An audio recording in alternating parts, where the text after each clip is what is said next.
Assalamualaikum warahmatullahi wabarakatuh. Halo sahabat semua. Terima kasih sudah mampir ke channel kami. Semoga teman-teman selalu diberikan kesehatan, rezeki yang berkah, dan kebahagiaan di setiap langkah. Jangan lupa dukung channel ini dengan cara like, komen, share, dan subscribe. Supaya kami semakin semangat menghadirkan cerita-cerita penuh hikmah dan pelajaran hidup untuk Anda semua.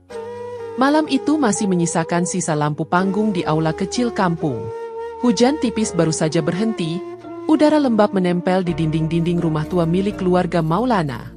Jam dinding menunjukkan lewat tengah malam ketika para tamu terakhir pamit. Suci berdiri di ambang pintu dengan gaun sederhana yang sudah diganti dengan kebaya rumahan, menahan lelah setelah resepsi seharian. Rumah terasa ramai oleh suara piring dan gelas yang dibereskan, tetapi di antara riuh yang memudar, ada dingin yang tidak semestinya hadir di malam pertama. Resepsi sebenarnya berjalan baik. Namun sejak awal Suci menangkap tatapan miring dari beberapa tamu yang berkumpul di dekat dapur. Mereka berbisik sambil sesekali melihat ke arahnya. Lalu berpaling cepat ketika pandangannya balas menyapa. Bu Mirah, dengan kebaya rapi dan wajah tegas, berkali-kali mendekat ke telinga orang berbeda. Suaranya pelan tetapi jelas mengalirkan cerita yang membuat alis orang mengernyit. Suci mencoba mengabaikan, fokus menyambut tamu. Namun saat sesekali menoleh ke Maulana yang berdiri di sisi panggung, ia mendapati suaminya kerap menatap ke bawah, mengecek ponsel, dan jarang membalas senyum. Ketika tangan Suci mencoba menggandeng lengannya saat sesi foto keluarga, Maulana menoleh sebentar dan melepaskan dengan alasan ingin mengecek panitia. Rasanya ada tembok muncul di antara keduanya. Padahal hari itu seharusnya hangat. Usai resepsi, mereka kembali ke rumah, dan suasana semakin terasa aneh. Di ruang tengah, Bu Mirah mengumpulkan beberapa kerabat untuk membantu membereskan. Namun nada suaranya saat memanggil Suci terdengar seperti memanggil pembantu baru. "Suci, tolong ambil kain pel di dapur," katanya tanpa menatap. Ketika Suci mengangguk dan bergerak cepat, Bu Mirah menambahkan, "Kalau tidak bisa, bilang saja. Jangan buat-buat rajin di depan orang." Suci menelan perihnya kata-kata itu dan tetap bekerja. Sementara Maulana duduk di ujung sofa, terlihat bimbang. Suci berusaha bicara ketika berpapasan, "Mas, istirahatlah dulu, aku lanjutkan." Tetapi Maulana hanya mengangguk kecil tanpa menatap mata istrinya. Di sela kerja, Suci sempat mendengar tawa pendek dari dua kerabat Bu Mirah yang baru saja mendapat bisikan, dan jantungnya berdegup gelisah tanpa mengerti sebabnya. Menjelang larut, tamu dan kerabat pulang satu persatu. Rumah mereda, tinggal 3 orang itu saja. Suci menyiapkan air hangat di kamar, mengganti pakaian, dan menata selimut dengan hati-hati. Ketika Maulana masuk, langkahnya terdengar ragu, seakan kamar itu bukan lagi tempat yang ia tuju. Suci tersenyum kecil. "Akhirnya kita bisa istirahat. Hari ini panjang sekali." Maulana duduk di tepi ranjang, tidak membalas senyum, hanya berkata pendek, "Aku lelah." Suci mendekat, mencoba merapikan bantal di sisi suaminya. "Aku juga lelah, Mas. Tapi aku senang. Terima kasih sudah melangkah bersamaku." Maulana menghela napas dan menatap pintu, membuat Suci menghentikan gerak. Ada jarak yang tidak bisa dijelaskan, dan Suci membiarkan hening turun agar kata-kata berikutnya bisa keluar lebih tenang. Ketukan pelan terdengar. Bu Mirah masuk sambil membawa 2 gelas minuman hangat. "Ini wedang jahe, untuk menghangatkan tubuh," katanya, lalu meletakkan di meja kecil. Ia menatap Suci dari atas ke bawah dengan senyum tipis yang sukar dibaca. "Kalau perut tidak enak, jangan dipaksa. Malam ini panjang, tapi tidak semua harus dilakukan." Maulana bergeser, wajahnya datar. Suci menjawab pelan, "Terima kasih, Bu." Bu Mirah menatap putranya. "Kalau badanmu tidak fit, tidur saja. Besok masih banyak yang harus dibereskan." Ia menatap Suci sekali lagi. Lebih lama, lalu keluar. Pintu tertutup. Tetapi kalimat terakhir itu menggantung di udara seperti batas yang memisahkan siapa yang berhak atas malam ini. Suci mencoba menyalakan percakapan yang lebih jujur. "Mas, ada yang mengganggu pikiranmu?" Ia duduk di sebelah Maulana, menjaga jarak sopan, namun cukup dekat untuk membuatnya merasa tidak sendiri. "Kalau lelah, kita bisa hanya berbaring dan tidur. Aku tidak menuntut apapun." Maulana menatap gelas yang tidak disentuh, kemudian berkata, "Aku dengar omongan yang tidak enak."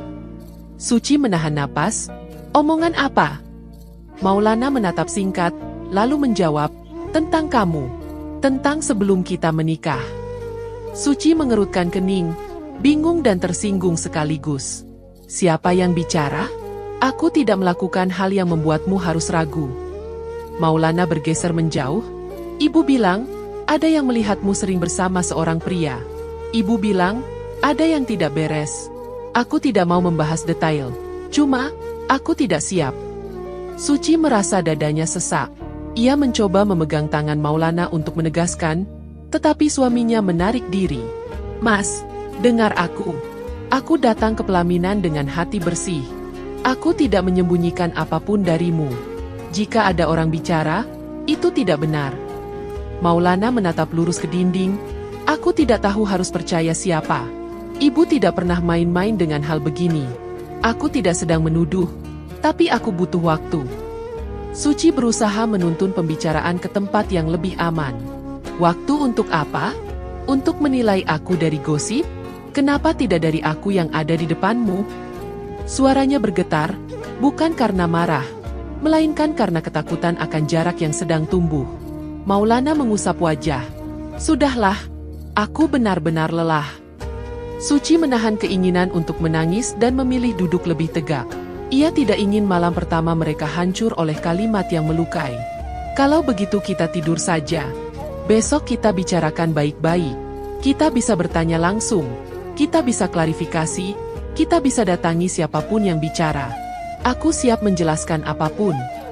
Maulana berdiri. Aku tidur di ruang tamu. Biar kamu istirahat. Suci menatap suaminya tidak percaya. Kenapa harus di ruang tamu? Ini kamar kita. Maulana tidak menjawab. Ia mengambil bantal dan selimut tipis dari lemari. Gerakannya dingin dan cepat. Suci bangkit setengah langkah. Tolong jangan buat aku seperti ini. Aku istrimu. Maulana berhenti di ambang pintu, masih tidak menatap, lalu berkata pelan, aku tidak bisa. Pintu terbuka dan tertutup lagi, meninggalkan jejak hening yang berat. Di dalam kamar yang lebih luas daripada biasanya karena sepi, Suci duduk di ujung ranjang. Ia memandang gelas wedang yang masih mengepulkan uap tipis. Ia meneguk sedikit untuk menenangkan perut yang mual oleh cemas. Lampu kamar redup, dan suara langkah Maulana di ruang tengah terdengar samar, diikuti suara kain selimut diseret di atas sofa. Suci mencoba bernapas teratur, menahan diri agar tidak histeris. Ia melipat kerudung yang tadi dipakainya, menaruhnya rapi di atas lemari, lalu menatap cermin kecil di meja rias. Wajah yang ia lihat bukan wajah bahagia seorang pengantin baru. Mata sembab, bibir kering, dan garis tegang di dahi yang tidak biasa. Ia menunduk dan berdoa dalam hati, sederhana saja, agar hatinya dikuatkan, agar dirinya diberi keberanian untuk menghadapi suami dan mertua tanpa kehilangan sopan. Ia tidak memohon yang muluk, hanya meminta kesempatan didengar. Di sisi lain, Maulana di ruang tamu memejamkan mata tanpa benar-benar tidur. Ia mendengar detak jam dinding dan bunyi tik yang muncul dari sudut dapur. Pikiran tentang ucapan ibunya berputar-putar, bercampur dengan kenangan singkat tentang Suci yang selalu tampak tertib dan halus. Ia ingin percaya, tetapi bayangan penilaian orang terlanjur masuk. Ia merasa bersalah karena meninggalkan Suci sendirian di kamar, namun rasa ragu tetap menempel. Ia menarik selimut sampai ke dada, berusaha memaksa diri untuk diam. Dari kamarnya, suara lantai kayu berderit pelan ketika Suci menggeser kursi, lalu hening kembali. Suci berbaring miring menghadap dinding, menatap pola cat yang pudar. Ia menarik napas panjang dan melepasnya perlahan, mencoba membuat tubuhnya tenang. Ia memikirkan pagi yang baru saja berlalu, akad yang sederhana, genggaman tangan Maulana yang sempat menguatkan, dan senyum yang kini hilang. Ia mengulang dalam hati bahwa ia sah sebagai istri dan tidak melakukan kesalahan yang dituduhkan. Air mata akhirnya mengalir tanpa suara, membasahi bantal yang baru. Ia menahan isak, takut terdengar sampai ruang tamu. Kamar terasa lebih dingin, dan jam dinding terus berjalan, menandai malam yang tidak bersahabat bagi hati yang baru memulai. Ketika kantuk tidak juga datang, Suci menutup mata rapat-rapat, berharap waktu bergeser sedikit lebih cepat. Namun begitu kelopak mata tertutup, ia hanya mendengar satu hal. Jarak di rumah ini sudah muncul bahkan sebelum hari pertama selesai, dan tidak ada kata yang bisa menghapusnya malam ini. Suara Ishak yang semalam sudah reda masih tertinggal di dada Suci. Bantalnya lembab, dan langkah Maulana di ruang tamu sesekali terdengar ketika ia membalikkan badan. Udara pagi merayap pelan lewat kisi jendela. Suci bangun lebih dulu, merapikan selimut, lalu melangkah ke dapur. Ia menyalakan kompor dan merebus air. Sendok menyentuh gelas, bunyinya tipis. Ia menyiapkan teh untuk 3 orang, berharap pagi ini ada ruang bicara yang tenang. Bu Mirah masuk tanpa menoleh. "Kamu bangun juga," katanya datar. "Kalau mau tinggal di rumah ini, belajar tahu diri. Jangan buat anakku capek dengan tingkahmu." Suci menahan diri. "Saya hanya membuat teh, Bu. Silakan duduk." Bu Mirah mendekat ke kompor, menatap punggung Suci. "Semalam kamu menangis?" Suci berhenti sejenak. "Tidak apa-apa, Bu. Saya hanya lelah." Bu Mirah mendengus. "Lelah atau malu?" Suci menatap gelas. "Malu untuk apa?" Bu Mirah menyipit. "Jangan pura-pura tidak tahu. Orang kampung ini tidak buta. Ada yang melihat kamu berkali-kali dijemput pria sebelum nikah. Jangan bawa kotoran ke rumahku." Maulana muncul di ambang pintu, rambutnya acak, mata gelap karena kurang tidur. "Ada apa?" tanyanya singkat. Bu Mirah segera memutar badan, suaranya berubah lembut. "Tidak apa-apa, Nak. Ibumu hanya mengingatkan Suci agar jaga nama baik keluarga." Suci menoleh ke Maulana, mencari mata suaminya. "Mas, kita bicarakan baik-baik. Saya tidak seperti yang disampaikan ibu." Maulana menatap meja. "Aku harus berangkat lebih pagi. Ada urusan." Suci mendekat 1 langkah. 5 menit saja. Aku ingin menjelaskan." Bu Mirah memotong. "Jangan ganggu suamimu. Dia mencari nafkah. Kamu nanti bisa bicara. Itu pun kalau kamu jujur." Suci berusaha menata nada suara. "Saya jujur, Bu." Bu Mirah menyeringai kecil. "Jujur itu dibuktikan, bukan diucapkan." Maulana mengambil tas kerja, tidak menyentuh teh. "Nanti malam saja." Suci mengikuti sampai teras. "Tolong dengar aku. Aku istrimu." Maulana menghela napas. "Aku tidak ingin ribut di pagi hari." Ia melangkah ke motor dan pergi. Suci berdiri di anak tangga, kedua telapak tangan saling menggenggam. Dari dalam, terdengar suara kursi digeser pelan. Bu Mirah sedang menata ruang tengah. Suaranya lirih seperti gumaman yang sengaja dibiarkan terdengar. Perempuan yang tidak pantas selalu pandai membela diri. Menjelang siang, beberapa kerabat datang mengembalikan baki dan piring. Bu Mirah menyambut hangat, membuat mereka duduk di ruang tengah. Suci membawa kue kering, meletakkan di meja. Salah satu bibi menatap Suci dari kepala sampai kaki. Pengantin baru harus pintar bawa diri. Bu Mirah tertawa pendek. "Sudah saya nasihati, Bei. Anak sekarang suka lupa diri." Bibi lain ikut menimpali, setengah berbisik. Semalam ramai gosip. Ada yang bilang Suci sering bersama seorang lelaki waktu masih kerja di kota. Suci meletakkan piring lebih pelan agar tidak bergetar. "Itu tidak benar. Saya pulang pergi bersama teman satu kos." "Ada yang salah dengar." Bu Mirah berpura-pura kaget. "Oh, jadi memang ada yang sering menjemput." Suci menatap lurus. "Teman perempuan, Bu. Satu kos." Bibi berdeham, ragu tetapi tersenyum miring. Bu Mirah menutup percakapan dengan kalimat yang seperti saran, tetapi menusuk. "Kalau memang bersih, tidak usah takut. Tapi kalau ada yang ditutup-tutupi, nanti terbuka juga." Suci mundur ke dapur, tangannya dingin. Ia menyalakan lampu karena sinar dari jendela terasa kurang. Bola lampu berkedip sekejap, membuat bayangan kursi memanjang di lantai. Ia merapatkan cardigan dan mengambil napas. Dari ruang tengah, tawa pelan terdengar putus-putus, lalu berubah menjadi bisik yang sulit ditangkap jelas. Ia berpegang pada meja agar tidak gemetar. Ketika kembali membawa air minum, Bu Mirah menatapnya lekat, seakan menghitung setiap gerak. "Terima kasih," ucap Suci datar. "Sama-sama," sahut salah satu bibi. "Jaga diri baik-baik, ya. Orang banyak melihat." Sore hari, Rumah mulai sepi. Suci menyapu teras. Angin masuk dari gang samping, membawa bau tanah basah sisa hujan malam lalu. Pintu ruang tamu berderit ketika Bu Mirah membukanya. "Kamu jangan sering keluar malam." Tetangga memperhatikan. Suci menoleh. "Saya tidak kemana-mana, Bu." Bu Mirah menyilangkan tangan. "Kalau suami pulang, jangan banyak menuntut. Lelaki kalau disudutkan, lari." Suci menatap lantai. "Saya tidak menuntut. Saya hanya butuh didengar." Bu Mirah mendekat satu langkah. Suaranya turun. "Kalau kamu mau didengar, bersihkan dulu hidupmu." Suci menegakkan bahu. "Hidup saya bersih." Bu Mirah menatap sebentar, lalu masuk lagi. Senja jatuh. Suci menata meja makan. Ia memasak sup ayam dan menumis sayur.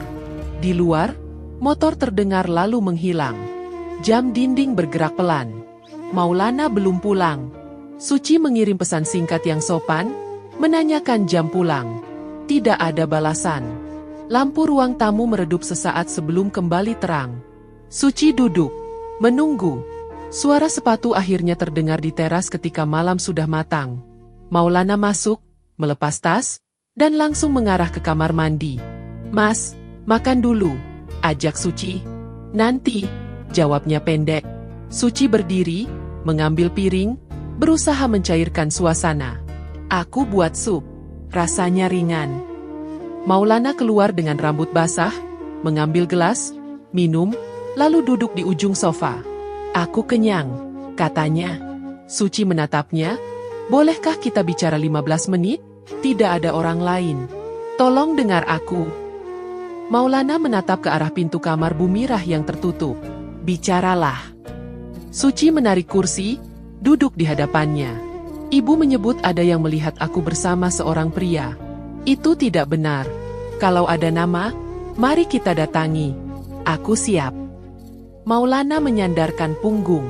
"Ibu tidak menyebut nama. Tapi yang bicara orang yang ibu percaya." Suci mengepalkan jemari di pangkuan. "Kepercayaan bisa salah. Kamu bisa tanya pemilik kos. Kamu bisa hubungi teman kantorku." Maulana tidak menjawab. Hening menekan. Dari dalam kamar, terdengar suara benda kecil jatuh. Mungkin sisir. Bu Mirah keluar, berdiri di ambang pintu. "Kalian bicara? Bagus. Biar jelas. Suci, kalau kamu memang tidak salah, sebutkan satu orang saksi yang berani datang ke sini." Suci menoleh. "Ada Rani, teman kos saya. Tapi dia bekerja di luar kota." Bu Mirah mengangkat dagu. "Jauh. Orang berbuat salah selalu punya alasan." Suci berdiri. "Bu, saya mohon. Jangan bicara seperti itu. Saya ingin rumah ini tenang." Bu Mirah mendekati meja makan, melihat makanan yang masih utuh. Rumah tenang kalau penghuninya tidak membawa aib. Maulana berdiri untuk menengahi, tetapi kata-katanya tidak jelas. "Sudahlah, Bu."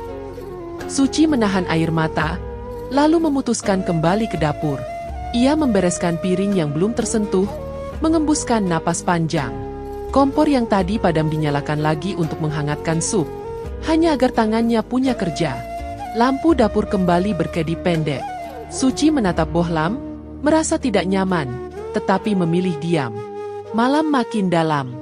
Bu Mirah kembali ke kamar. Pintu tertutup rapat. Maulana masih di sofa, memijit pelipis.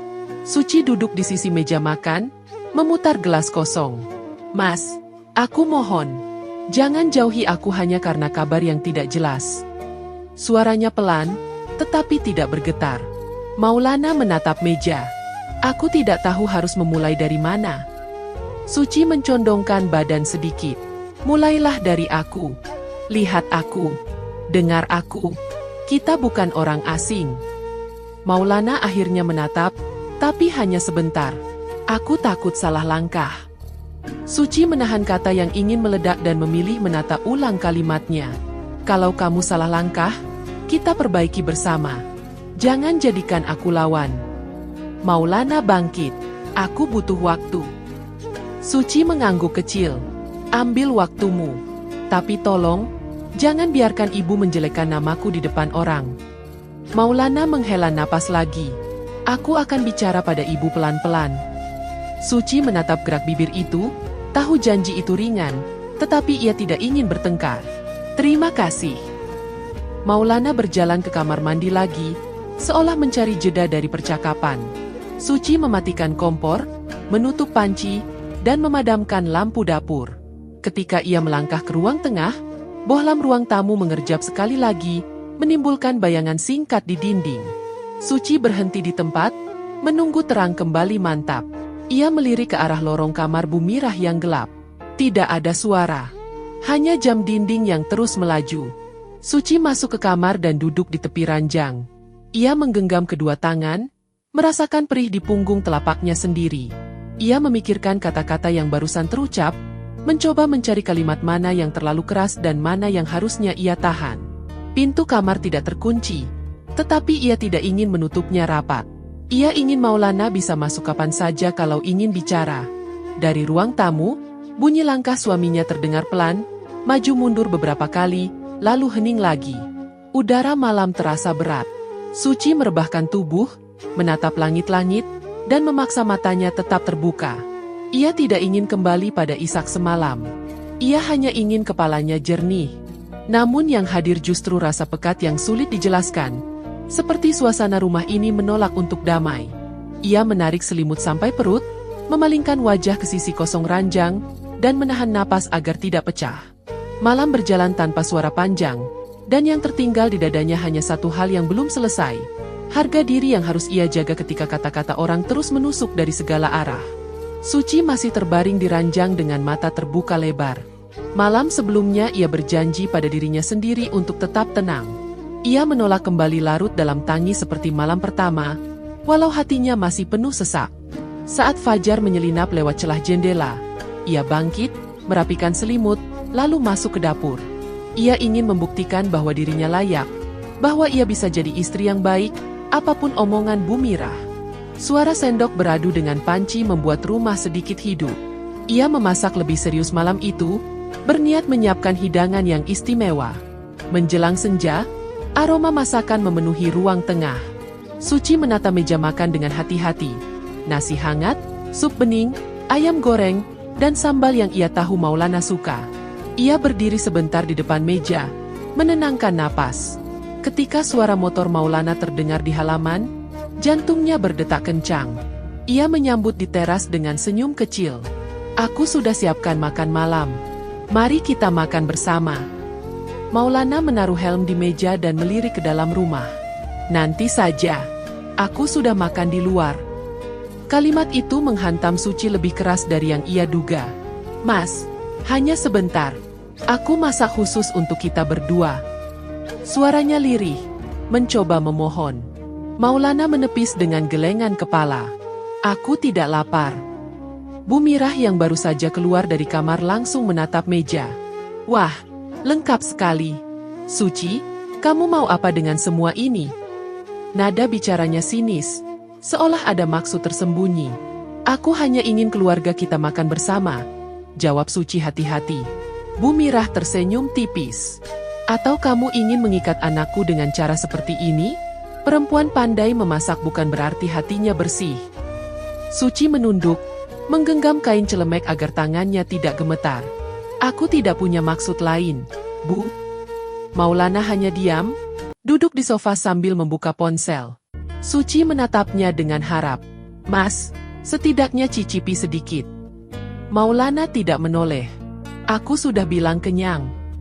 Kata-kata itu singkat, tetapi tajam. Suci merasakan matanya panas, tetapi ia menahannya. Ia tidak ingin menangis di depan mertua yang menunggu kelemahannya. Ia menyingkirkan piring perlahan, membereskan meja tanpa berkata-kata. Piring beradu pelan dengan sendok, suaranya menusuk keheningan. Bu Mirah mendekat ke anaknya, berbisik cukup keras untuk didengar. Lihat kan, dia terlalu berusaha. Ada yang ditutupinya. Malam itu Suci masuk kamar lebih dulu. Ia duduk di ranjang, menatap pintu yang tetap terbuka. Ia menunggu Maulana masuk, tetapi suaminya memilih merebah di sofa. Bunyi televisi kecil terdengar samar. Suci menarik napas panjang, menahan perih yang semakin dalam. Keesokan harinya, saat Suci sedang membereskan kamar, pintu tiba-tiba berderit menutup. Ia mengira angin, tetapi ketika mencoba membuka, pintu terkunci dari luar. "Bu? Mas?" panggilnya. Tidak ada jawaban. Ia mencoba berulang kali memutar gagang pintu. Suaranya menggema ke lorong, tetapi sepi menjawab. Setelah beberapa menit, suara Bu Mirah terdengar dari luar, dingin dan sengaja dikeraskan. "Kalau malu, jangan mengurung diri. Orang jujur tidak akan sembunyi di kamar." Suci berhenti mengetuk. Ia tahu kunci ada di luar. Ia terduduk di tepi ranjang, wajahnya pucat. Setelah waktu lama, pintu terbuka begitu saja. Bu Mirah berdiri dengan tatapan sinis. Sudah puas merenung di dalam? Atau sedang menyusun alibi? Suci menelan ludah. "Saya tidak mengurung diri, Bu. Pintu terkunci." Bu Mirah tertawa pendek. "Alasan? Orang kalau bersih tidak perlu mengurung diri." Siang itu, beberapa tetangga datang menjemput Bu Mirah ke pengajian. Di teras, Bu Mirah dengan suara sengaja lantang berkata, "Menantu saya ini barusan tidak keluar kamar lama. Mungkin malu dengan kabar yang sudah tersebar." Tetangga hanya saling pandang. Ada yang mengangguk kecil, ada yang pura-pura tidak dengar. Suci berdiri di dalam, meremas kain jemuran, jantungnya berdegup kencang. Malamnya, Maulana pulang lebih lambat dari biasanya. Ia menaruh tas, melangkah ke kamar tanpa bicara. Suci menyusul. "Mas, boleh aku bicara sebentar?" Maulana duduk di ranjang, melepas sepatu. "Aku lelah." Suci berdiri di depan pintu. Suara pelan, "Aku tidak mengurung diri." Pintu benar-benar terkunci dari luar. Maulana memijit pelipis. "Aku dengar kabar lain. Katanya kamu menghindar dari orang." Suci menahan napas. "Kabar itu dari siapa?" "Dari ibu." Maulana tidak menjawab, hanya memalingkan wajah. Suci mendekat, duduk di tepi ranjang. "Mas, aku tidak tahu lagi bagaimana harus membuktikan. Aku ada di sini, di sisimu. Kenapa kau lebih percaya cerita di luar daripada aku?" Maulana bangkit, mengambil bantal. "Aku tidur di luar saja." Suci menahan lengannya. "Jangan tinggalkan aku sendiri di kamar ini. Aku takut semua gosip itu semakin jadi kalau kau tidak mendukungku." Maulana melepaskan tangannya perlahan. "Aku butuh jarak. Aku bingung." Suci duduk kembali, tubuhnya goyah. Ia mendengar langkah suaminya menjauh, lalu suara sofa berderit di ruang tamu. Kamar menjadi kosong. Ia menatap dinding, merasakan tekanan di dadanya semakin berat. Pertanyaan berputar dalam hatinya. Apakah pernikahan ini benar-benar pernikahan, atau hanya panggung fitnah yang terus dimainkan? Lampu kamar berkedip sebentar, membuat bayangan lemari bergoyang samar. Suci menarik selimut sampai ke dada, matanya panas. Ia menunduk, menutup wajah dengan kedua telapak tangan. "Ya Allah," bisiknya lirih, "kenapa aku dipermalukan tanpa alasan?" Air mata akhirnya jatuh tanpa bisa ditahan. Ia mencoba tidur, tetapi tubuhnya menolak tenang. Jam dinding berdetak pelan, mengiringi perasaan yang menggantung. Malam berjalan panjang, meninggalkan luka yang hanya bisa ditutupi dengan diam. Sementara hatinya terus bertanya apakah masih ada tempat untuk cintanya di rumah itu. Suci masih terduduk di tepi ranjang. Air matanya semalam belum benar-benar kering. Mata sembab membuat wajahnya letih, tetapi tekadnya tumbuh. Ia tidak bisa terus diam. Maulana semakin jauh, dan ia merasa ada jarak yang makin sulit dijembatani. Ketika Maulana pulang sore itu, Suci menunggu di kamar. Lampu dinyalakan, meja rapi, dan ia berdiri dengan tubuh sedikit gemetar. "Mas, kita harus bicara sekarang," ucapnya pelan namun tegas. Maulana menutup pintu, meletakkan tas, lalu menghela napas berat. "Aku lelah." Suci mendekat, menahan lengannya. "Aku juga lelah. Tapi lelahku karena tidak pernah diberi kesempatan menjelaskan. Tolong, jangan selalu menghindar." Maulana menatap singkat, lalu menunduk. "Apa lagi yang mau dijelaskan? Semua sudah jelas." Suci merengut. "Apa yang jelas? Aku tidak pernah berbuat hal yang merusak harga dirimu." Maulana duduk di tepi ranjang. Suaranya dingin. Ibu bilang kamu sudah ternoda sebelum menikah. Ibu tidak akan bicara begitu kalau tidak ada dasar. Suci terhuyung, wajahnya memucat. Apa yang kau katakan barusan? Maulana menatap lurus ke dinding. Aku tidak bisa menolak kata-kata ibu. Tubuh Suci gemetar. Mas, aku istrimu yang sah. Kau lebih percaya gosip daripada aku? Kau anggap aku kotor. Maulana diam, seolah membiarkan kalimat itu melayang di udara. Pintu kamar mendadak terbuka. Bu Mirah berdiri dengan senyum dingin. Akhirnya anakku berani bicara. Bagus, biar jelas semua. Suci menoleh cepat. Bu, berhenti menuduhku. Apa salah saya padamu sampai kau tega menghancurkan rumah tangga ini? Bu Mirah melangkah masuk, mendekati ranjang. Salahmu? Kau masuk rumah ini dengan membawa aib. Orang yang melihat tidak mungkin bohong. Jangan harap aku akan membiarkan anakku tertipu. Suci menjerit. Itu fitnah. Demi Tuhan, aku tidak pernah ternoda. Suara tinggi mereka terdengar sampai keluar. Beberapa tetangga yang kebetulan lewat berhenti di depan rumah, menoleh ke arah jendela yang terbuka setengah. Bisik-bisik kecil mulai terdengar, menambah rasa sesak di dada Suci. Ia mendekat ke suaminya, meraih tangannya. Mas, lihat mataku. Katakan apa kau benar-benar percaya aku ternoda? Maulana tidak menatap, hanya menarik tangannya pelan. Aku tidak tahu harus percaya siapa. Suci memegang dadanya, air mata jatuh deras. Kalau begitu kau tidak percaya pada akad kita. Kau tidak percaya pada janji yang baru kemarin kau ucapkan. Bu Mirah menepuk bahu anaknya. Nak, jangan lemah. Kalau dia benar, kenapa semua orang bicara sama? Gosip tidak akan muncul kalau tidak ada asal. Suci berdiri, tubuhnya gemetar. Bu, gosip bisa dibuat siapa saja. Kau yang menyebar, kau yang membakar. Apa kau puas melihat aku hancur? Bu Mirah mendekat, tatapannya menusuk. Aku hanya jaga nama baik keluarga. Kalau kamu tidak suka, silakan pergi. Pintu rumah ini tidak pernah memaksa. Suci menoleh ke suaminya. Wajahnya penuh luka. Mas, kau dengar sendiri. Ibumu ingin aku pergi. Apa kau juga mau itu? Maulana terdiam. Bibirnya bergerak, tetapi tidak ada suara keluar. Keheningan itu lebih menyakitkan daripada hinaan Bu Mirah. Suci merasa dirinya tidak punya tempat. Tangannya bergetar, menggenggam kain bajunya sendiri. Teriakan Bu Mirah memecah hening. Jangan pura-pura suci. Semua tahu siapa kamu. Malam pertama saja kamu tidak berani jujur. Suci menjerit, menutup telinganya. Cukup. Jangan lagi. Tetangga di luar semakin ramai berbisik. Beberapa anak kecil menoleh, ibu-ibu saling menyikut. Suci tahu mereka sedang membicarakannya. Rasa malu bercampur marah menekan dadanya. Ia berlari ke sudut kamar, membalikkan tubuh agar tidak perlu menatap wajah siapapun. Aku tidak tahan lagi. Aku bukan orang yang kalian sebutkan. Maulana melangkah mendekat, tapi hanya setengah jalan. Suci, tenanglah. Suci menoleh dengan mata merah. Tenang? Bagaimana aku bisa tenang kalau suamiku sendiri tidak melindungiku? Maulana terdiam lagi, kepalanya tertunduk. Bu Mirah justru semakin lantang. Lihat sendiri, nak, perempuan ini hanya bisa menangis dan berteriak. Tidak ada wibawa, tidak ada harga diri. Apa pantas jadi istri? Suci mendekat ke Maulana, wajahnya memohon.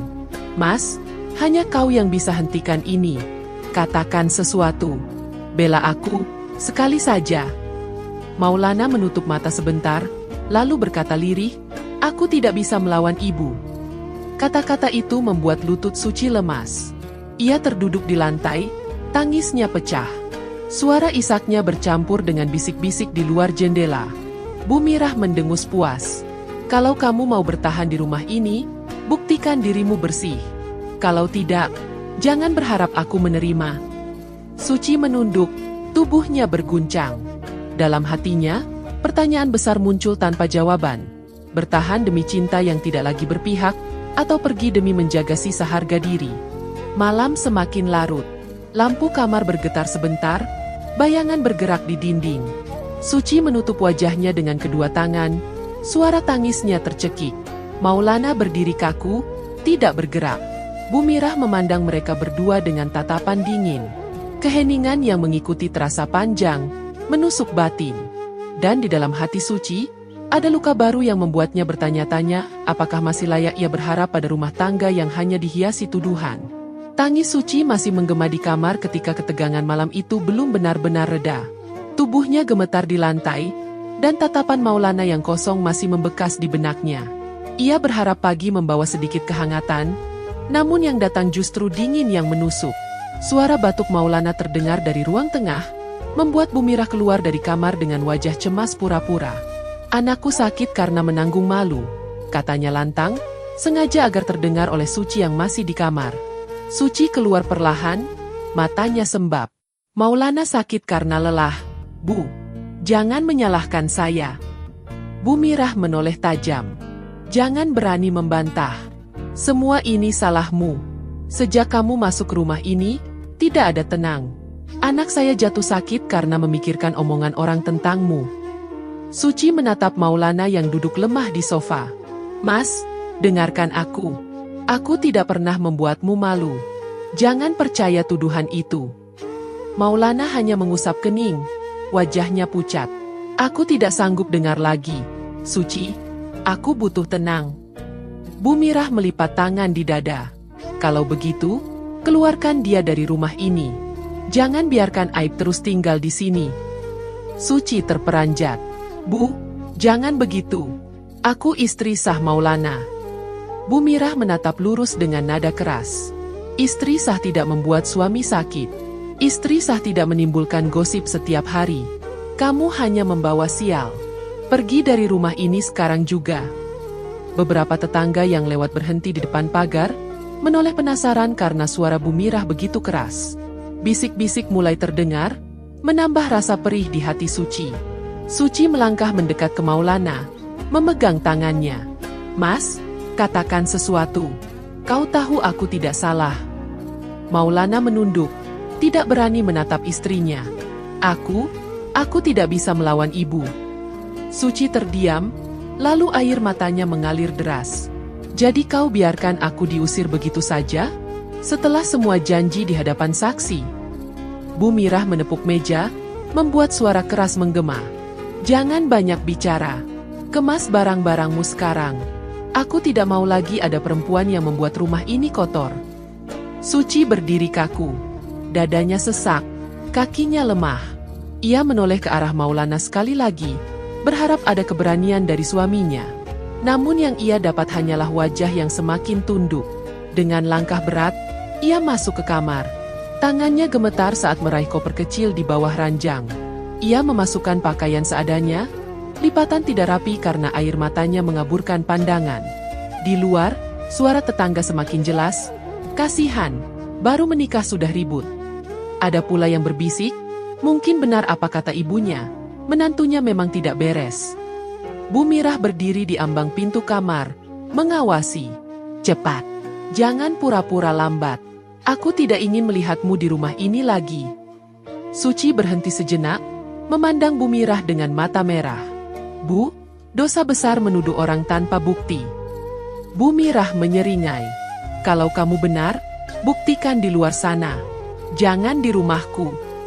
Suci menghela napas panjang, lalu menutup koper. Ia mengangkatnya dengan tenaga yang hampir habis. Saat melangkah keluar kamar, ia berhenti di depan Maulana. "Mas, ini keputusanmu juga?" Maulana masih menunduk. "Maaf, Suci. Aku tidak kuat." Suci hampir terjatuh mendengar jawaban itu. "Kau tidak kuat membela istrimu sendiri? Kau tidak kuat melawan fitnah? Lalu apa arti pernikahan kita?" Maulana diam, tidak menjawab. Bu Mirah menarik lengan anaknya agar tidak bicara lebih banyak. "Jangan buang waktu. Keluarkan dia." Saat pintu rumah dibuka, hujan deras mengguyur halaman. Suara air jatuh deras menenggelamkan suara bisik tetangga, tetapi pandangan mereka tetap menusuk. Suci berdiri di ambang pintu dengan koper kecil, tubuhnya gemetar. Ia menoleh sekali lagi ke arah Maulana. Aku keluar bukan karena bersalah, tapi karena kau tidak berani berdiri di sampingku. Maulana mengatuk bibir, wajahnya kaku. Suci melangkah keluar. Hujan langsung membasahi kerudung dan bajunya. Kakinya berat, tetapi ia terus berjalan menyusuri jalan setapak. Di belakangnya, pintu rumah tertutup keras. Langkahnya tertatih di jalan becek. Air hujan bercampur dengan air mata yang tak berhenti jatuh. Dunia seakan menolaknya, membuat tubuhnya semakin kecil di bawah langit gelap. Dalam hatinya, Suci berdoa lirih. Ya Allah, Engkau tahu aku tidak bersalah. Berikan aku kekuatan. Tunjukkan kebenaran suatu hari nanti. Namun doa itu tidak cukup menghapus perih. Ia sadar, cinta yang dulu ia percaya hanya bertahan sebentar. Kini dirinya dianggap aib yang harus dibuang. Hujan makin deras. Suara petir terdengar jauh, membuat langkah Suci semakin lambat. Jalan kampung lengang, hanya sesekali ada orang yang menutup jendela sambil melirik iba. Koper yang ia seret semakin berat, bajunya basah melekat di tubuh. Suci berhenti di bawah pohon sebentar, mencoba bernapas. Matanya terpejam, tangannya bergetar menahan dingin. Ia membuka mata, memandang ke depan yang buram oleh tirai hujan. Tidak ada arah, tidak ada tujuan. Hanya jalan panjang yang menunggu. Sementara hatinya penuh luka yang tidak ada obatnya. Dengan langkah gontai, ia kembali berjalan, meninggalkan rumah yang seharusnya jadi tempat berlindung, tetapi justru menjadi tempat penghinaan. Suara hujan menelan segala suara lain, menyisakan detak jantungnya yang tidak tenang. Suci berjalan tanpa menoleh lagi, membiarkan semua yang ia tinggalkan larut dalam derasnya malam. Langkah Suci yang tertatih di bawah hujan deras malam itu, akhirnya berhenti di depan sebuah rumah kecil dengan pagar kayu. Tubuhnya sudah lemas, baju melekat di badan, dan koper yang ia seret hampir tidak sanggup diangkat lagi. Ia mengetuk pelan, lalu pintu terbuka.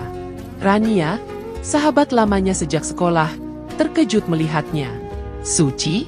Astaga, apa yang terjadi padamu? Suci menahan tangis, mencoba tersenyum tetapi gagal.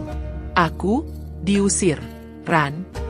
Rania cepat menariknya masuk, menutup pintu agar air hujan tidak membanjiri ruang tamu. Ia melepas kerudung Suci yang basah, lalu memberinya handuk. Ya Allah, kenapa bisa begini? Bukankah baru kemarin kamu menikah? Suci hanya duduk di kursi, tubuhnya menggigil. Mertuaku menuduh aku pembawa sial. Suamiku diam saja. Aku tidak punya tempat lagi. Rania duduk di depannya, menatap prihatin. Kamu tinggal di sini dulu. Jangan khawatir. Aku tidak akan biarkan kamu sendiri. Malam itu, untuk pertama kali sejak hari pernikahan, Suci bisa tidur tanpa teror suara mertua. Namun meski tubuhnya istirahat, hatinya tetap gelisah. Di kepalanya, suara Bumirah masih terngiang, menyebutnya kotor, pembawa sial, tidak pantas. Keesokan paginya, Suci membantu Rania membersihkan rumah. Kamu tidak perlu repot, kata Rania. Kamu masih butuh istirahat. Suci menggeleng. Aku tidak bisa diam. Aku harus mulai lagi dari nol. Rania menatapnya penuh simpati. Kalau kamu siap, aku bisa carikan pekerjaan di toko kain milik saudaraku. Tidak besar, tapi setidaknya kamu bisa punya penghasilan. Suci mengangguk cepat. Apa saja, Ran. Aku tidak ingin hidup bergantung pada belas kasihan orang lain. Hari-hari berikutnya, Suci mulai bekerja di toko kain itu. Tangannya terampil menata gulungan kain, melayani pembeli, dan mencatat pesanan. Meski wajahnya ramah, hatinya tetap menyimpan luka. Setiap kali mendengar kabar dari kampung, gosip tentang dirinya tidak berhenti.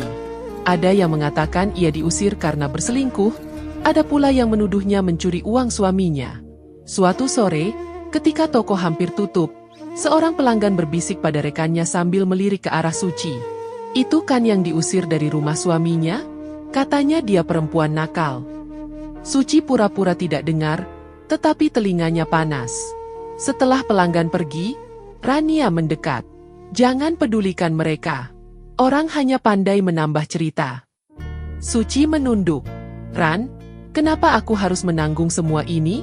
Apa aku memang pantas diperlakukan begini? Rania memegang bahunya. Kamu tidak salah. Mereka yang salah.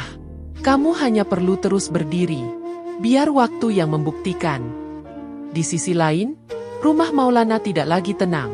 Bu Mirah semakin gencar menyebarkan fitnah, bahkan menyalahkan Suci atas masalah usaha kecil yang mereka jalankan. Sejak perempuan itu masuk, usaha kita sepi.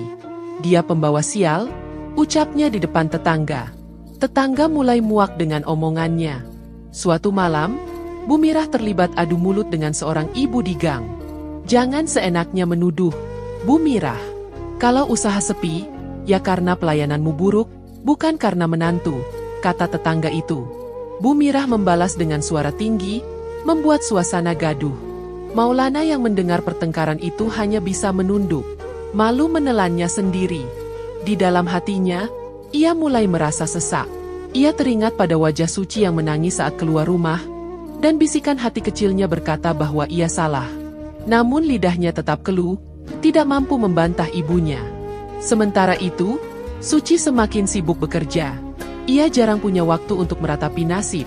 Meski di setiap malam, sebelum tidur, air mata tetap mengalir. Ia mengangkat tangan dalam doa.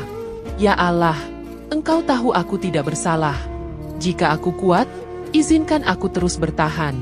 Jika aku lemah, jangan biarkan aku hancur di hadapan mereka. Rania sering menemukannya berdiam di ruang tamu larut malam. Kamu tidak tidur? Tanyanya. Suci tersenyum tipis. Aku takut kalau tidur, aku akan bermimpi tentang rumah itu. Rania menarik kursi. Jangan simpan semua sendirian. Aku ada untukmu. Suci menatap sahabatnya dengan mata berkaca. Aku berutang nyawa padamu, Ran. Kalau bukan karena kamu, mungkin aku sudah tidak sanggup lagi. Hari demi hari, Suci mulai menemukan sedikit kekuatan.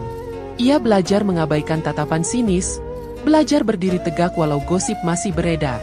Namun luka batin tetap membekas, terutama setiap kali ia mendengar kabar Bu Mirah. Suatu sore, seorang pelanggan yang mengenal keluarga Maulana berkata sambil tersenyum miring, Bu Mirah sekarang sering ribut dengan tetangga. Tapi tetap saja, dia menyalahkan kamu. Katanya semua malapetaka datang karena kamu. Suci menahan napas, menaruh gulungan kain dengan hati-hati agar tangannya tidak gemetar. Biar saja dia bicara. Aku tidak bisa hentikan.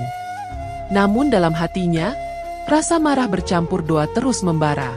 Ia tidak lagi hanya berharap kebenaran terungkap, tetapi juga agar ada balasan setimpal atas semua hinaan yang ia terima.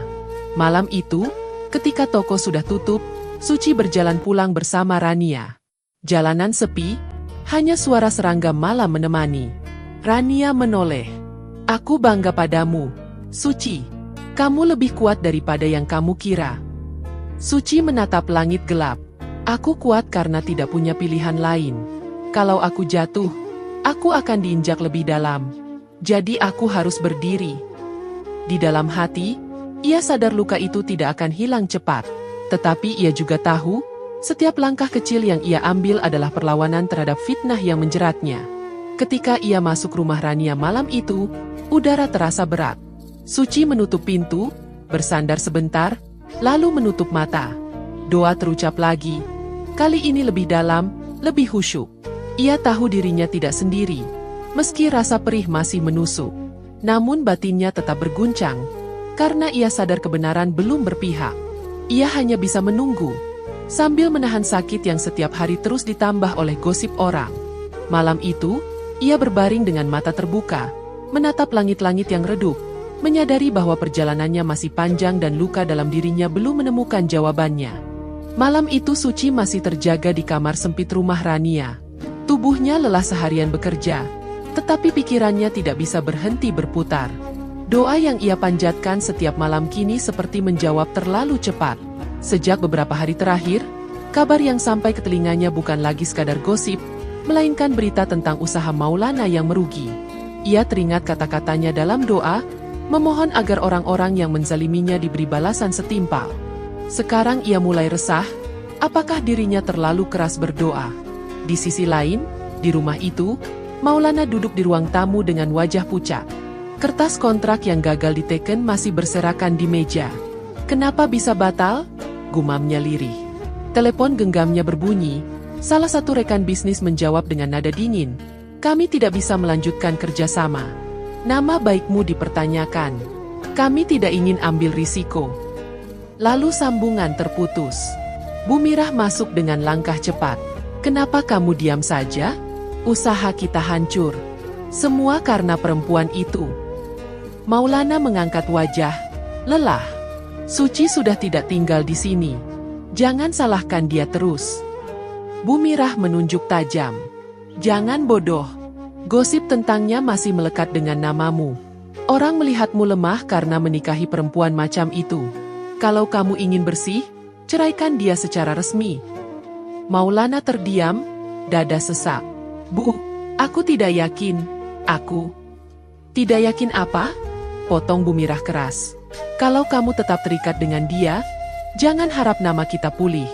Semua tetangga bicara, semua rekan usaha menjauh. Kamu pikir mereka percaya padamu? Tidak. Mereka lihat kamu pengecut, terlalu lunak pada istri yang jelas-jelas aib. Pertengkaran itu semakin keras. Suara mereka sampai keluar, terdengar oleh tetangga yang berhenti sejenak di jalan depan rumah. Ada yang menggeleng, ada yang berbisik pelan, menambah luka di telinga Maulana. Aku sudah bilang dari awal, jangan nikahi dia, teriak Bu Mirah. Sekarang lihat akibatnya. Maulana berdiri, suaranya bergetar. Bu, aku yang memilih. Jangan terus salahkan dia. Aku juga salah karena tidak berani membela. Namun bukannya reda, Bu Mirah semakin murka. Kalau begitu, tanggung sendiri kehancuranmu. Jangan libatkan aku. Maulana menunduk, wajahnya tertutup bayangan lampu. Dalam hatinya, ia mulai digerogoti rasa bersalah. Wajah Suci yang menangis malam ia diusir kembali terbayang. Kata-kata Suci, kau tidak berani berdiri di sampingku, menikam telinganya setiap kali ia mencoba tidur. Di kamar kecilnya, Suci menggenggam tangan di atas lutut. Ia masih berdoa, tetapi kini suaranya ragu. Ya Allah, aku mohon keadilan. Tapi jika aku terlalu keras, jangan biarkan mereka binasa karenaku. Air matanya jatuh, bercampur dengan rasa bersalah. Ia ingin percaya bahwa semua ini adalah balasan dari Tuhan, tetapi hatinya gentar jika justru dirinya yang membawa celaka. Keesokan harinya, Rania melihat Suci termenung saat melipat kain di toko. Kamu kenapa? Wajahmu pucat. Suci menghela napas. Ran, aku dengar usaha Maulana jatuh. Hatiku campur aduk. Aku pernah berdoa agar mereka mendapat balasan, dan sekarang aku takut doa itu benar-benar menimpa mereka. Rania menatap tajam. Jangan salahkan dirimu. Kamu hanya memohon keadilan. Kalau mereka menerima akibat, itu karena perbuatan mereka sendiri. Suci menunduk, masih dilanda dilema. Tapi hatiku tidak tenang. Aku masih istri sahnya. Apa pantas aku merasa lega melihatnya jatuh? Sore itu, di rumah Maulana, suasana semakin panas. Seorang tetangga datang, menegur Bu Mirah yang terlalu sering berteriak-teriak menyalahkan Suci di depan umum. Bu, hentikan sudah. Semua orang jengah mendengarnya. Bu Mirah membalas dengan suara tinggi, kamu tidak tahu apa-apa. Semua masalah rumah ini karena perempuan itu. Dia racun. Maulana menutup wajah dengan kedua tangannya. Bu, cukup. Aku tidak tahan lagi. Namun Bu Mirah tetap tidak berhenti. Kalau kau masih laki-laki, buktikan. Ceraikan dia. Hapus namanya dari hidupmu. Kalimat itu membuat Maulana goyah. Ia memandang keluar jendela, melihat hujan mulai turun lagi.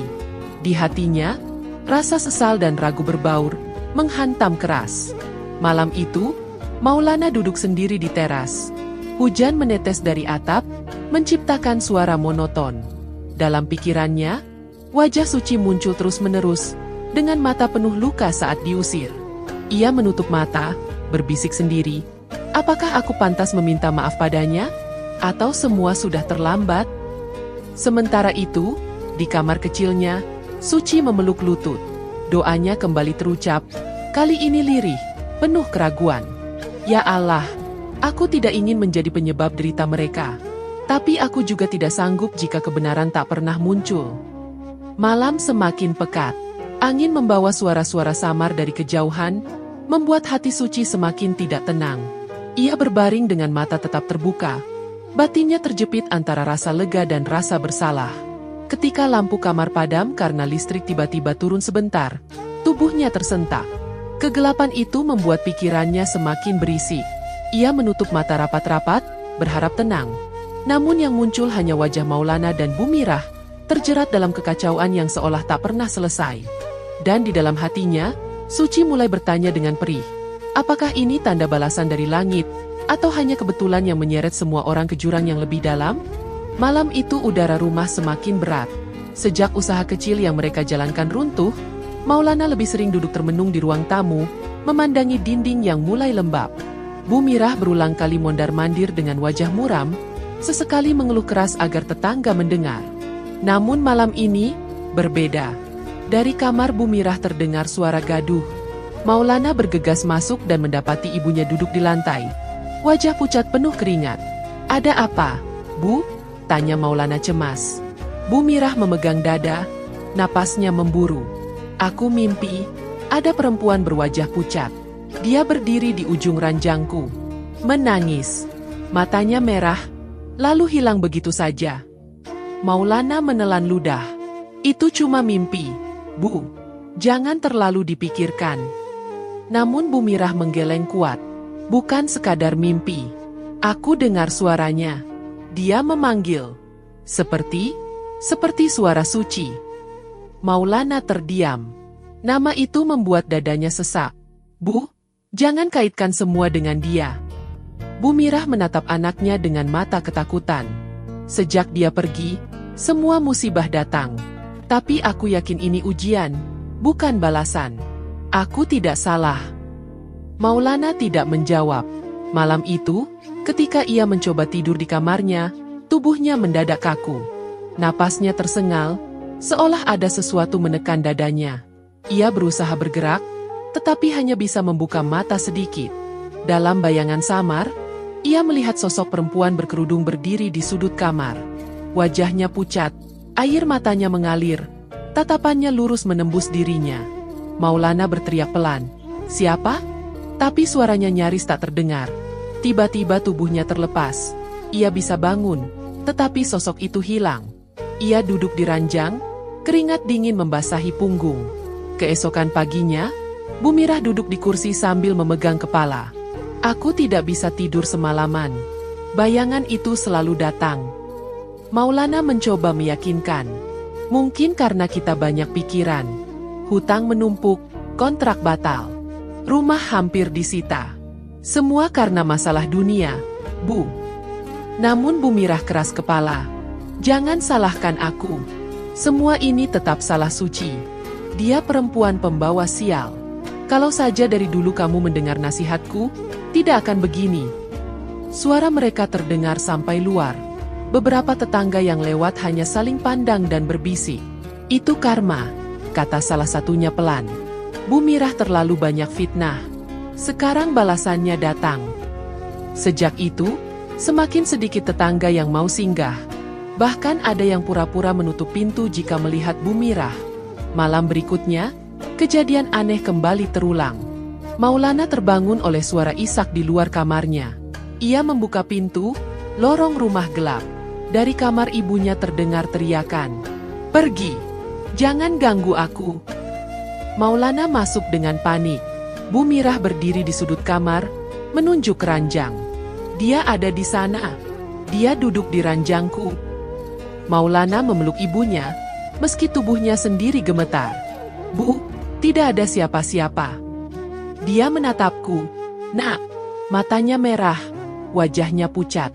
Dia bilang aku tidak pernah adil. "Kau dengar? Kau dengar?" Maulana menoleh keranjang yang kosong, hanya ada bantal dan selimut kusut.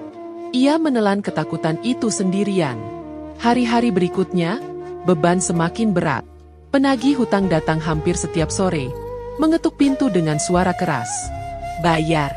Jangan lari dari tanggung jawab." Maulana berusaha menenangkan. "Tolong beri waktu. Aku akan cari cara." Namun di dalam hatinya, Ia merasa semua pintu tertutup. Tidak ada lagi rekan yang mau bekerja sama. Nama baiknya hancur karena gosip yang dulu ia biarkan berkembang. Malam demi malam, sesak napas kembali menyerangnya. Ia sering terbangun dengan dada nyeri, seperti dicekik sesuatu yang tak terlihat. Saat ia membuka mata, bayangan perempuan itu selalu hadir, berdiri diam di sudut kamar, menatap tanpa kata. Suatu kali ia tidak tahan lagi, berteriak, "Suci, kalau itu kau, katakan, apa yang kau inginkan dariku?" Namun kamar tetap sunyi.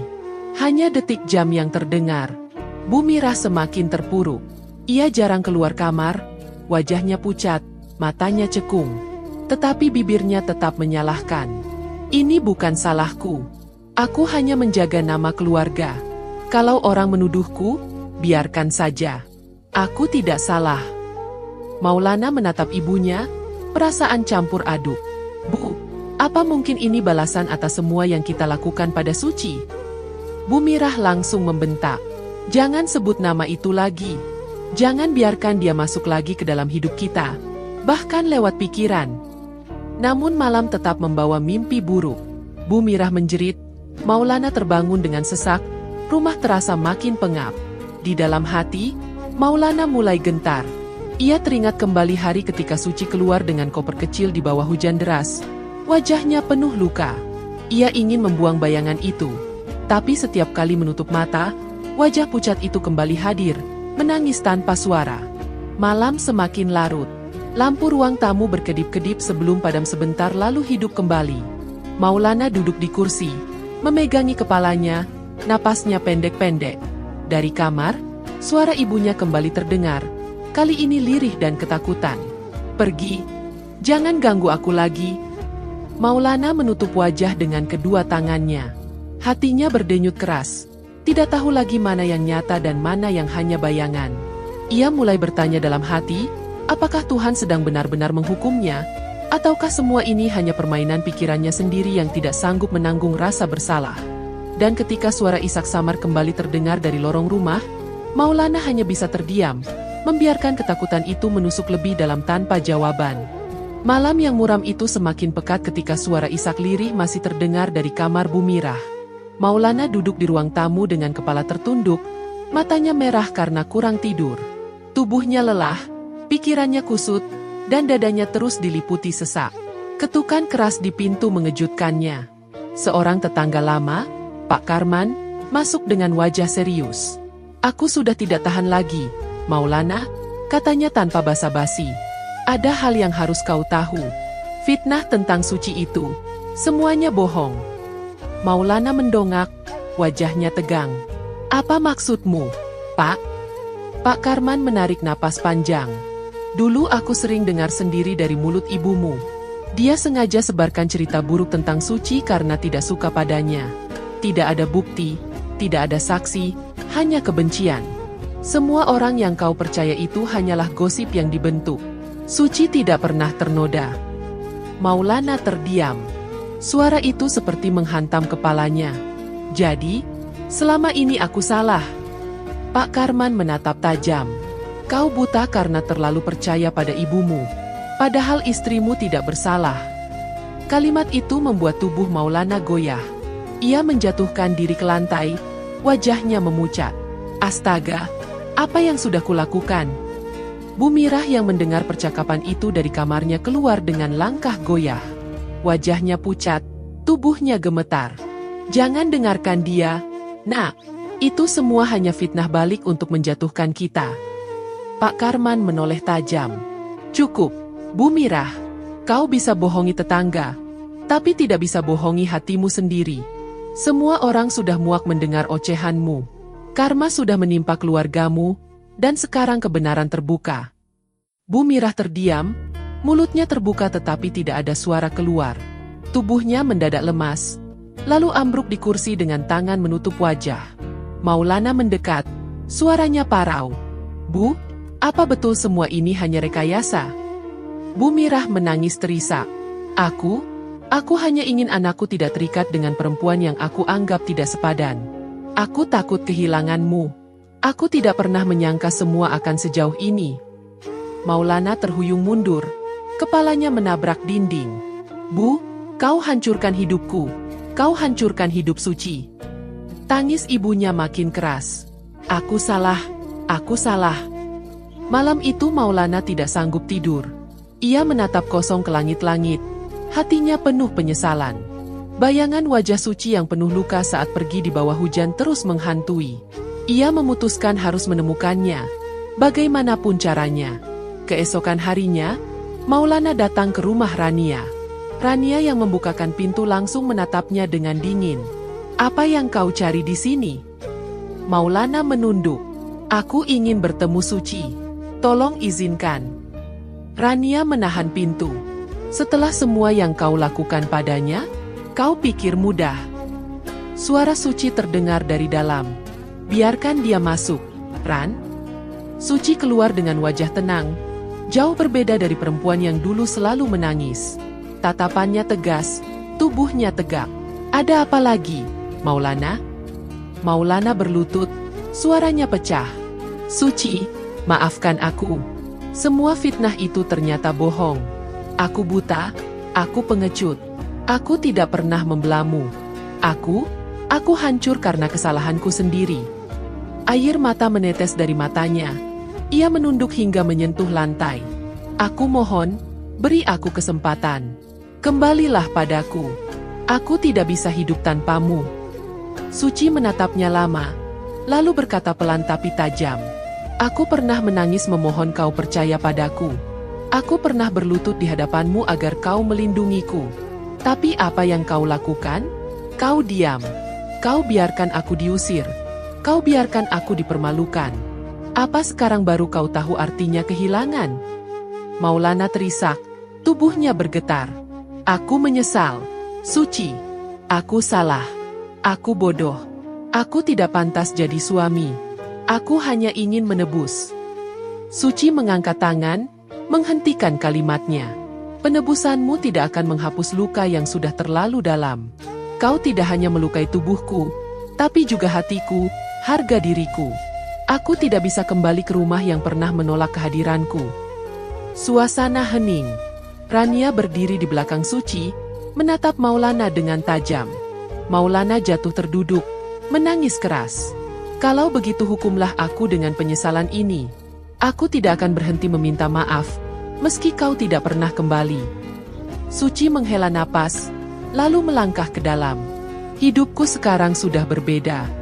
Aku tidak lagi menoleh ke belakang. Semoga Tuhan mengampunimu, Maulana. Tapi aku tidak bisa lagi. Pintu tertutup perlahan. Maulana masih berlutut di depan rumah. Hujan gerimis turun, membasahi kepalanya yang tertunduk. Di rumahnya, Bumirah semakin melemah. Tubuhnya terbaring di ranjang. Wajahnya pucat, tangannya dingin. Sesekali ia meracau, menyebut nama Suci, memohon ampun. Tetangga yang mendengar hanya menggeleng. Itu balasan dari mulutnya sendiri, kata mereka. Malam terakhir sebelum sakitnya semakin parah, Bumirah menggenggam tangan Maulana dengan lemah. Nak, aku salah. Aku ingin meminta maaf pada Suci, tapi aku tidak sanggup. Maulana menangis di sisi ranjang. Bu, semua sudah terlambat. Aku pun sudah kehilangan segalanya. Suara hujan di luar makin deras. Lampu kamar redup, bayangan wajah pucat yang selalu muncul di malam-malam sebelumnya seolah menatap mereka. Maulana menutup mata. Dadanya sesak oleh penyesalan yang tidak ada ujungnya. Cerita itu berakhir dengan rumah yang sepi, penuh tangisan, penyesalan, dan rasa bersalah yang tak lagi bisa ditebus. Fitnah yang dianggap sepele ternyata meruntuhkan semuanya. Rumah tangga, harga diri, dan kehidupan yang pernah mereka banggakan. Yang tersisa hanyalah bayangan getir dan doa-doa yang tak lagi bisa mengubah masa lalu. Terima kasih sudah setia menyimak cerita di channel kami.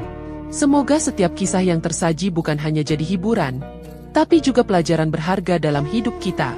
Dukungan dari sahabat semua adalah semangat terbesar bagi kami untuk terus berkarya.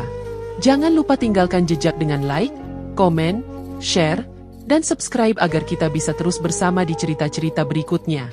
Sampai jumpa. Semoga sehat dan bahagia selalu.